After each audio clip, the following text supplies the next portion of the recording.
আব্বা আজকে না আমার সে নানির কথা মনে পড়তেছে আব্বা। নানির বাড়ি তিন্নি খাই পাইছি আমার সেই মনে পড়তেছে আব্বা। জানো নানির কথা যে এত মনে পড়বে, এই নানির বাড়ি চিন্নি খাই বেড়াইছি। কিরে গেদা, তোর নানির এত মনে পড়ে কিসের লেগে নি রে?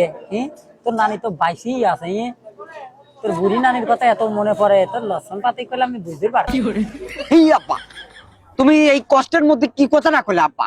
আসলে তোমার মনে আব্বা পেঁয়াজ আছে, নাহলে কি কোনোদিন তুমি এই কথা কবির পারতে? হ্যাঁ, আমার মনে ভাই কত কষ্ট। হ্যাঁ, নানির কথা মনে পড়ছে আর তুমি কি ভাবো?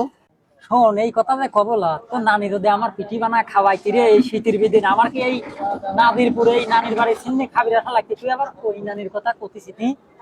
20টি বছর আব্বা তুমি আমার নানির বাড়ি যা খাইলে যে খাওয়া খাইছাও আব্বা, তাও তুমি বিলির মতো মুখ মুছো আব্বা।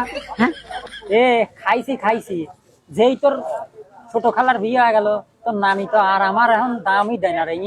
আবার ওই নানির কথা কইস, তোর নানা নানির কথা খবরদার আমার সামনে কবিলা। হেনে নিয়ে আইসি খাওয়াবি, হেনে পিঠে খাওয়া চলে যাবি, হয়ে আচ্ছা আব্বা, এত পটর পটর হরা বাদ দি থুই বগর বগর আর হরি না, তাড়াতাড়ি যা পিঠের অর্ডার দাও, খিদে লেগে গেছে আব্বা, খায়া আর মনটা জুড়ি দাও। যাই তো আব্বা, নানির বাড়ির পিঠি হাতি মিটি, যাই হোক আমার নানির হাতে যাচ্ছিল সেই সব লাগছে। আর সবাই মনে হয় না আমার নানির বাড়ির পিঠি, এ হতে আড্ডা নয়ন কাকার নানির বাড়ির যারা যারা খাবে চলে আসবে। শোন গেদা, তোর নানি যদি 17 বছর 18 বছর এরকম পিঠি বানা খাওয়াই কিরে, আমি কি এই হেনে আসতাম রে? এনে আইসি নানির বাড়ির চিন্নি রে, আমার নানির কথা মনে পড়িয়ে গেল আমার আজকে।